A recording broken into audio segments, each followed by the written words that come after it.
Hi, everyone. Welcome back to the show. This is episode 11. In my experience, I've found that you can never really know what someone's thinking about themselves until you really ask them to tell you about it. In this episode, you're going to hear how my special guest, Jess O'Connell, broke through a set of limiting beliefs that she had about herself. She was thinking that she was never going to be good enough. But she didn't just break through that set of limiting beliefs. She blasted through them. She blasted through procrastination and perfectionism and was able to embody an entirely new identity that she crafted for herself. And once she did, the success personally, professionally, and financially started to roll on in. Jess is a launch coach and an online marketing scientist. She has used her own experience in business and marketing strategy to develop the aligned launch formula, and she shares her expertise about growing online businesses on her podcast, The Launch Fix. She is a total rock star, and you're going to hear her great story. It's a story about how not to hold yourself back. Let's go listen.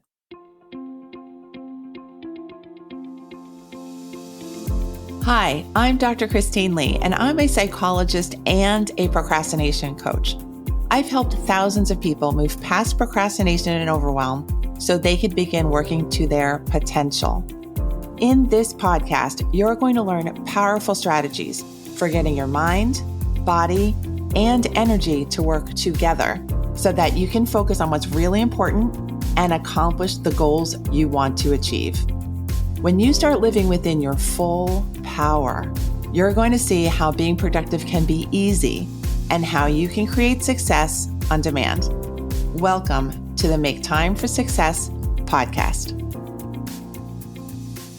Hi, everyone. Today, I have the pleasure of welcoming Jess O'Connell, who is so talented, and you're going to hear a lot about her life, her journey, her growth, and the kind of business that she's running now as a mompreneur, and coach. So welcome to the show, Jess. I'm so glad you're here. Thank you so much for having me. I'm so excited to talk with you today. I'm excited too. So please get us started and let us know a little bit about you and get us started. Yeah, absolutely. So my name is Jess, and I am a mom of two. I have a 5-year-old and a 2.5-year-old. And just about 2 years ago, I started my online business, which has been very successful.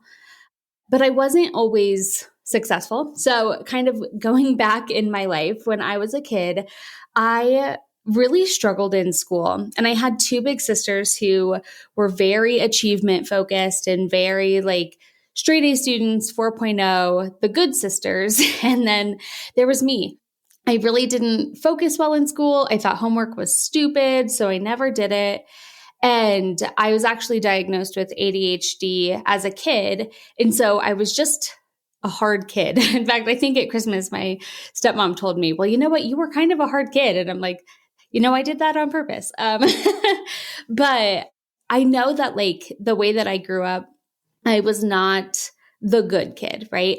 And so I had created these beliefs and these ideas around not being good enough and all these things. And so as an adult, I decided after high school that I was going to go to college. And my parents thought that that was a terrible idea.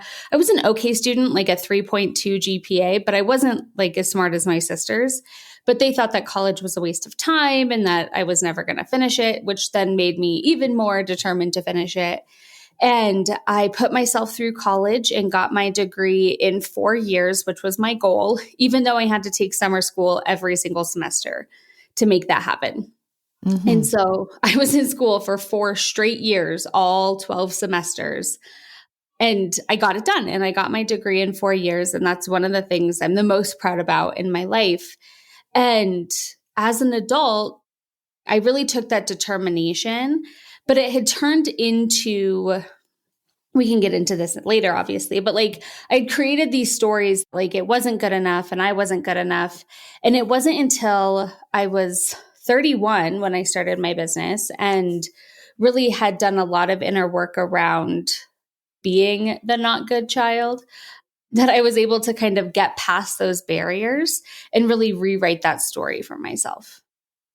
Which is amazing. And I'm so glad you've made that journey and that you're here to tell us more about it. I am curious about two things that you've said so far, at least two things. You've mentioned being a hard kid. And when I don't fully understand what is involved in that label, I want to hear more. So tell us what being a hard kid was like and why you did that. And then also the second question would be the inner work that you did, because I'm totally fascinated and curious as to how you made that transition from feeling not good enough to feeling like you're good to go. Yeah, absolutely. So I think the way that I would define being a hard kid is, at least in my eyes, objectively as the child, I felt like I was just different from my sisters. Like I said, the two sisters who were high achieving and great at everything. And I felt like I never matched up to that. Behaviorally, I probably acted out because I had more energy and different things going on in my body that I can look at objectively now as an adult. But I also acted out. I had some behavior problems. Also was a bit sassy, and I was not a great student. And I see this in my kids too, but I really challenged authority in school and didn't understand why I had to do homework if I knew the material. I'm a smart person, but I would never do the homework and then ace the test. And my teachers would get so frustrated because no, you have to do the homework. And I'm like, why does it matter if I do the homework if I know the material? I could totally see you doing that. I could totally see you doing that. And being frustrated that you have to fit into other people's confining systems when you can be much more creative and see your way through. Absolutely.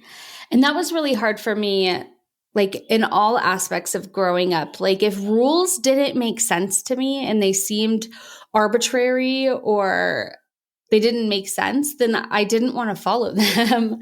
And now I see that as a superpower in my life because I can look at things that seem arbitrary or aren't working and look at the status quo and look at ways of doing things differently. But as a kid, I definitely did not go with the flow. And I was not the kid who just wanted mom and dad to love her so she overachieved in school. I was kind of the contrarian of the family and always trying to see things differently, ask questions, buck the system a little bit. And I think that was hard for my parents. So that's what I mean by the judgment of hard. Yes. Thank you for explaining. Okay, let's move on to that inner work. And I imagine that it wasn't a flip of a switch or something like that, that it required a lot of thinking and feeling and processing with other people too. Yeah. So it's really funny that you mentioned that it probably wasn't a flip of a switch, but it was not, though. And so here's what I mean by that. So I had created this reality where nothing that I ever did was good enough. And I had formed that from my childhood and feeling like no matter what I did, it was never going to match up to my sisters. And so I had created this belief that no matter what I did, it was never good enough. And that at the end of the day, I was always going to not be good enough. And I realized this because I had had successes in my life, right? I graduated from college in 4 years on my own. And to most people, that would be a success. But I considered it a failure because of all of these qualifiers. I was like, well, I had to go to summer school. I didn't get a 4.0. I have student loans, blah, blah, blah, right? All of these reasons why I was putting that in the failure category. And another example of that is in my 20s, I had a blog online and it was very successful. Now I can look back objectively and say that, but I grew it to over 100,000 readers every month. And I was featured in local news and it was kind of a big deal. And I was an Instagram influencer before that was a thing back in 2010 or 2013 for those fact checking when Instagram came about. But I had put that in the failure category because, I quit my blog. I quit my blog when I got pregnant with my daughter. It wasn't 200,000 people. It wasn't a million people. I had all of these benchmarks of success that were so high that I could never realistically reach them. And so I was measuring my personal success on this benchmark that was completely unattainable, which just further deepened my belief of like, see, I'm not good enough. When really, like, I was setting myself up for that because our brains always want us to be right. And now I can see that I was creating the world in which I was defining myself as a failure by creating these unwinnable situations in my life and looking at everything that I was doing through the lens of failure. And so I had this big laundry list of things I failed at. I had failed at starting a network marketing business back when I was like even younger than my blog. I had failed at building a network marketing business that I had been in 5 years, even though it was profitable and I was ranking and all of the stuff that goes with that. But I was still not counting that as a success. And I knew that I was ready to do something different. In 2018, my sister got married. A lot of things happened in 2018. My youngest daughter was born. 6 weeks later, we went to the United Kingdom for my sister's wedding with a 6-week-old baby and a 3-year-old on an international flight. It was an adventure. And we came back. We had no savings because we had spent all of our money on this trip and we were already living paycheck to paycheck. And within like 2 weeks of coming back, my husband lost his job. And so we had no savings. We were not prepared. We had just taken this time off because I had just had my daughter and I wasn't working. I was a stay-at-home mom with a little MLM business. And in that moment, I realized that this life that we had created up until then, where we had all of these stories and beliefs that we were clinging to, that like we chose the hard road, life has to be hard, nothing we ever do is good enough, money is hard for us to have, and all of these things were kind of coming to a head. And it left us in this situation that was pretty dire. It was like a wake-up call situation where we almost lost our house. We had to get on mortgage assistance. We like had to get on Medicaid or care or whatever the one is for people who can't afford healthcare. We had to ask for money from our family and all of these things. And so we were really at a struggling place. And I had decided in that moment that I didn't want to live like that anymore. It was like, really, this is all life is struggle, struggle, struggle until it's like real struggle. Like, why is this true? That didn't make sense to me. And I decided in that moment, things got to change. I cannot continue to live our life based on other people's circumstances. And my security and my family's security, it was no longer okay with me for those things to be in the hands of other people, people who didn't care about us. The fact that one day my husband could lose his job and we could lose our entire life was just mind-boggling to me, that it was that fragile, that our whole livelihood was built on this one thing. And that was when something changed within me, kind of like a light switch. And I knew that I was playing small. I knew that I had so much more potential because I had seen little glimpses of success, like with that blog, like with other things that I had done, but then I'd get scared. It would get big and I would get scared. And so I was like, I know that I'm not living up to my potential. I have so much more I want to do and I don't want this to be our life anymore. So I decided that I was going to start a different business. I was going to start my own business and not try to build anybody else's business anymore. And I've always been like a really metacognition person. I am very aware of my thoughts and I am very in my head sometimes. And so I can see the thoughts that I have and I can work through them. As an aside, I was able to really overcome an eating disorder the same way like a decade before by really like recognizing my thoughts and changing them. And that's an aside. So I knew that I had these thoughts that were holding me back from being successful and really creating the business and creating the future and the life that I wanted. And so I was listening to a podcast, oddly enough, in the car one day. And this person said this thing that totally rocked my world. And it was that your identity is not fixed, that your identity is not set in stone. And I was like, whoa, like I've been living my whole life with this identity of somebody who is never good enough, who is always bound to fail, being defined by what other people think of me. And when they said that, I was like, you mean that I can create my identity? My identity isn't something that is just the sum of the things that I've done up until now. That's who I am. And when I heard this concept that like you can change your identity, or at least that your identity is not fixed, I was like, wow, I can change my identity. And that means that like I get to say who I am. I get to decide who I am and who I want to be. And again, with my brain, I started wrapping my head around like, well, starting a new business is like moving to a new city. When you move to a new city, nobody knows you, and you can tell them who you are and create a new story and kind of start fresh. And I was like, what if starting this business was like moving to a new city and I could rip the page and start completely with a blank slate and just decide who I am. And it doesn't matter what I've done in the past. It doesn't matter that I've been a colossal failure up until now, but I can write the new story. And that concept is what enabled me to change so much and become the person that you see me as today, as somebody with limitless self-belief, because that definitely was not the case then. And I knew there were a few key beliefs and identities that I was holding on to that were not going to serve me in this new town, right? My identity is a procrastinator. That was one that I had held on to my whole life. Oh, I'm such a procrastinator. Oh, I'm a procrastinator. That's just how I do things. And I knew that by procrastinating, I wasn't going to get where I wanted to go by putting everything off. So I decided that I'm not a procrastinator anymore. Like I do things when I feel like doing them, and it's always the right time to do it. And that I was a perfectionist. And that perfectionism is where I was kind of rationalizing the never good enough thing, right? Like, well, it wasn't as good as it could have been.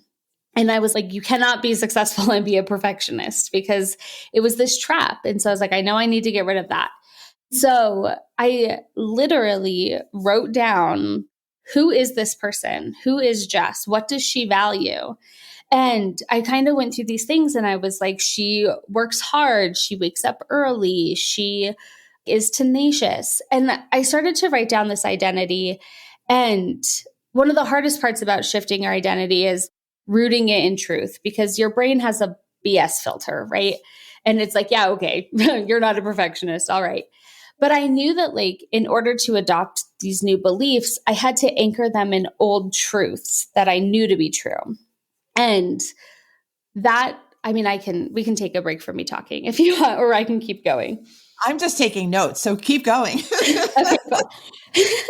And I remember, so I had like rewritten this identity. I was starting to embody it and really like, this is who I am. This is who I am moving forward. And I came across this, like, I had the goal, because of course I did in my first year in business, to make $100,000, because, you know, setting bars super high and all of that. I was like, if I make $100,000 in my first year in business, then I'll be successful. And I remember I was washing dishes one day in my head, and I was like, who the hell am I to make $100,000? Like Jess, who was ever only paid like $30,000 a year for a salary, like who has all of these past stories and stuff. And I had this like flash in my brain of like, well, when you set your mind to something, you make it happen. And when that came across, I was like, is that true? And I like found evidence in my past that proved that to be true, like graduating from college in 4 years. When I set my mind to something, I make it happen. And so instead of worrying about who am I to make $100,000, I adopted the belief, when I set my mind to something, I make it happen. And I had case evidence for that. I like to think of my brain as like those old crime shows where they have like the big filing cabinets full of case files. And inside my case file, it's like the belief. And then inside the case file is all the evidence that supports that. So the belief was, when I set my mind to something, I always make it happen. And I had evidence to support that. So I was like, okay, I can believe that. And if I set my mind to starting this business, and I set my mind to not being a procrastinator, and if I set my mind to making $100,000 in my first year, I will figure it out. I always make it happen.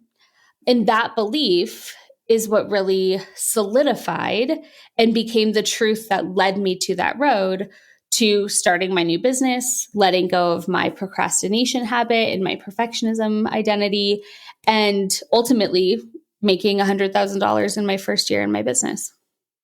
Which was amazing. So I remember you in an audience in the conference where I Mm, first knew of you making basically a public declaration that you were going to change, that you were yeah. going to now go for it. And I love your story. I love that you've woven everything that this show is meant to showcase, how you can change your life by changing some decisions and taking different kinds of actions. And I love that it was like a light switch for you and that it wasn't a long drawn out process. This is such a beautiful story and you're such a beautiful person. So thank you for sharing all of that. Now, I have noticed that this is very thoughts focused. Mm-hmm. Your metacognition and the case files and the belief systems. I'm wondering, did you have that knowledge of your brain when you were a little girl? And was part of you just thinking, I actually have what it takes, but I'm just going through a rough time right now? That's just what my brain is coming up with right now. That's such a good question because I don't know where I learned all of that. I don't have a background in psychology. I don't have a background in like how the brain works, but I think I have always been in my head. And it's funny, I was a very like loud and active child, but Mm-hmm. I have always been introverted. Like I don't trust a lot of people. I don't have a lot of friends. Like I've always kind of been in my own head about things. And I think that's why I really took to blogging because it was really just expressing what was in my head with my fingers. And even now, like I love to write because it helps me form my thoughts out loud. Mm-hmm. But I think I just realized that there was a lot going on in my brain. And when I started I don't even remember when I learned the term metacognition, but just thinking about what I'm thinking about and then observing it has been such a powerful tool for me. And really, I think I've always been that kid that's like in her own thoughts. Mm-hmm.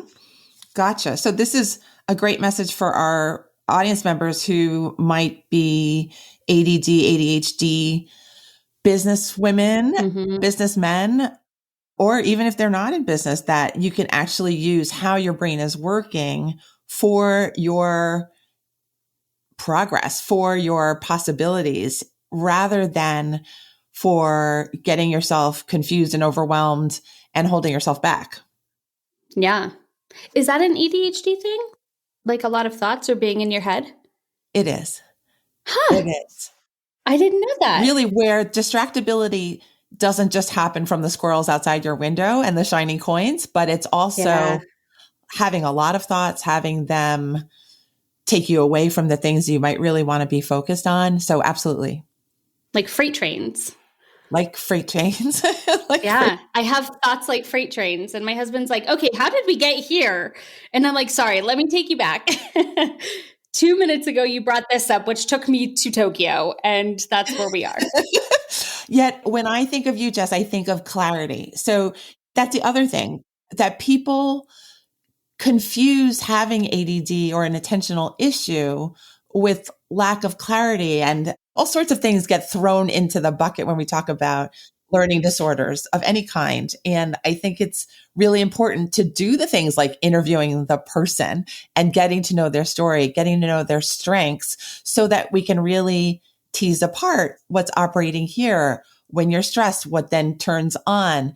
And each of us is different, and each of us has areas of weakness where when we're stressed out, things just kind of fall apart and we make up stories about ourselves and we don't do as well as we might otherwise. So I just love how you've just step by step taking us through how you've basically overcome your own self-limiting beliefs, which is amazing. Yeah. And I love that you pointed that out about, I guess like, that makes sense that like our own thoughts and all of that are part of what's distracting us. I think another way that having ADD is a really a superpower or can be is the hyper focus. I get very hyper focused on specific things, almost in an obsessive way. Kind of that belief of like anything I put my mind to, I can make it happen. Like that became such a hyper focus for me that then I saw everything through that lens and I wanted to pursue that. And so everything I was doing, I looked at it through the lens of like, well, anything I put my mind to, I can make it happen. And because I hyper focused on that belief, it became the filter that I put everything through. Yes. And I don't think you need to have ADD to have that belief. I think everybody should have that belief Totally. personally. Yeah. Right. We agree. There we agree. We totally agree. Okay. I would love to hear what you do with your clients in your business, because we've been talking about your business somewhat generically, like people don't exactly know what you're doing with your clients and who you help. And I would love for you to tell us about that. Yeah, absolutely. So I help online coaches and course creators like yourself really scale their audience and their influence through launching. And one of the things that I realized as I started my business is that a lot of people are doing what I call spaghetti launching, which is what I was doing in the beginning too. And it's where you're really passionate about what you're talking about and you have an idea and you throw it out to your audience very excitedly. And then they are not nearly as excited as you are. And so they don't respond. They don't buy it right away. And then you start to internalize that. And you're like, oh God, that means they hate me. Nobody wants this. Is a bad idea. I'm going to retreat.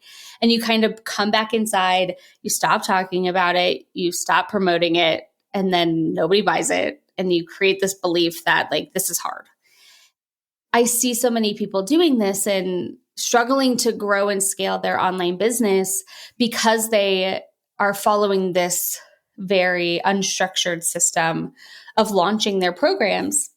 Where it really started is I saw what I was doing wrong and I saw what other people were doing well. And I was like, okay, I'm going to pick these 3 things that they seem to be doing that I'm not doing. And I'm going to implement it into my business and see what happens. And the first thing was creating a message that stood out, standing for or against something, like taking a stand for what you believe in. And that was the first thing, like really owning your truth. The second thing was following a launch system, like actually following through, being objective, not panicking when things got a little bit less like than exciting, right? And then also the third one was engaging your audience before you launched, like really honing in your messaging and making sure that you're launching to people who actually want what you have to offer. And that seems really obvious, but it was the things that I was seeing, the people I was watching and the people I looked up to doing. And I was like, okay, instead of just throwing this out there, I'm going to try and follow these 3 things. And in doing so, I took the same offer that I launched in May of 2019, and I launched it again in September of 2019. And the first time I made $3,000 and the second time I made $8,000. And I was like, wait a second, there's something to this. Like if I can more than double my launch in just a few months by just changing these 3 things, then what else can I do? And so I knew I was onto something. And again, I have the mind of a scientist. I actually do have a science background. My degree is in teaching earth science. And so I was like, I can put together like a formula here. I can create a system that is repeatable and that people can get results from. And so that was when I started to really build up what I call my aligned launch formula, which goes through 6 phases of your launch, starting with way before your launch up into your launch. So most people think that launching is what you do in like the 3 weeks around cart open. But truly, like to have highly profitable launches and to scale them, your launch really is everything you do in like the 3 months before that too.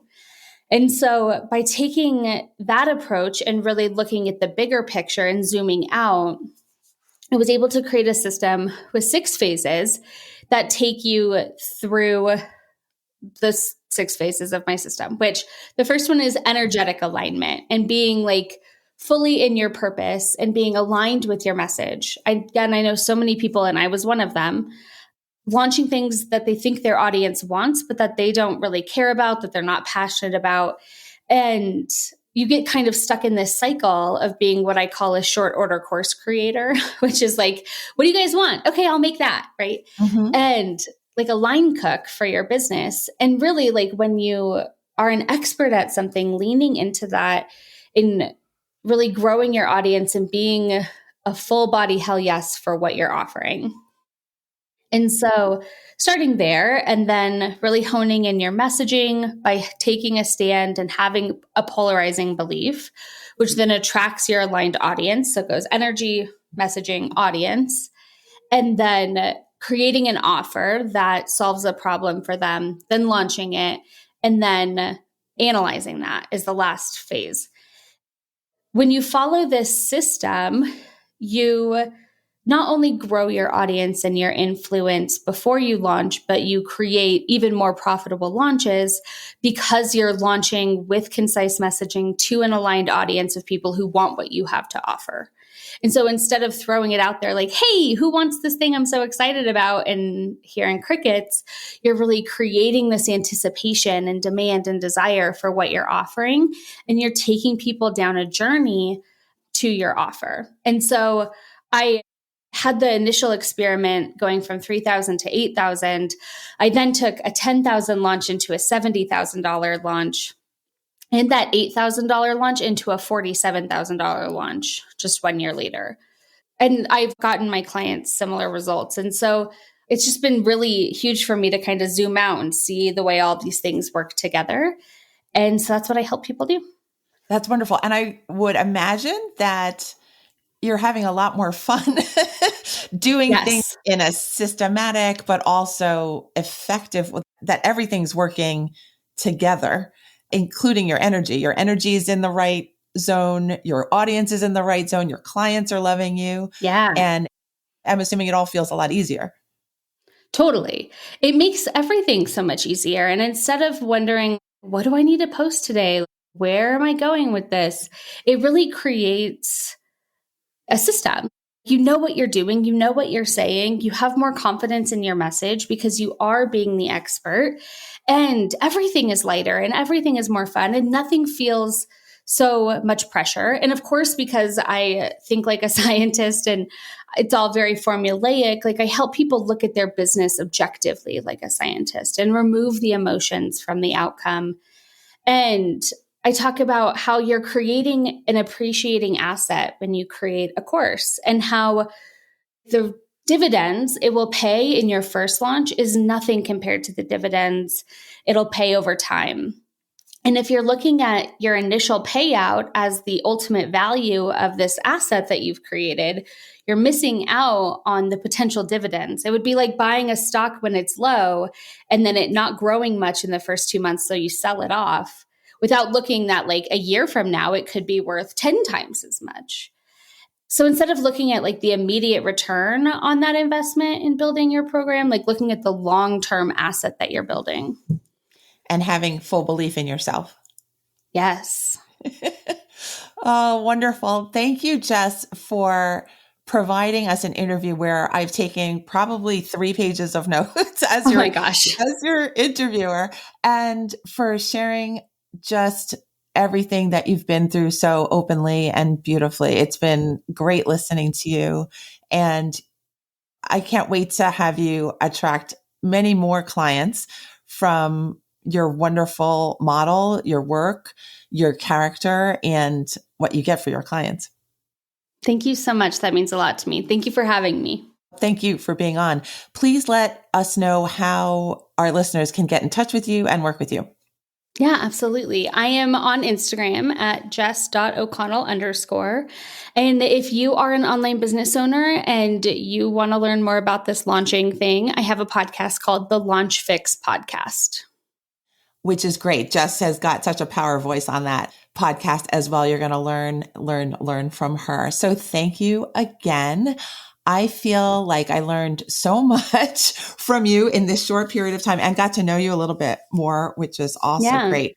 So everyone who's listening, remember, put in a belief system that is powerful for you. Don't doubt yourself.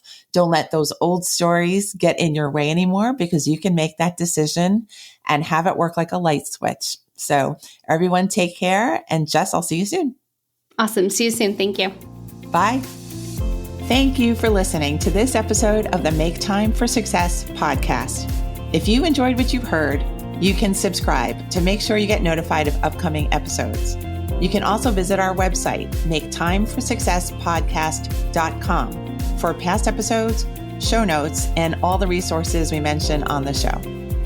Feel free to connect with me over on Instagram too. You can find me there under the name Procrastination Coach. Send me a DM and let me know what your thoughts are about the episodes you've been listening to.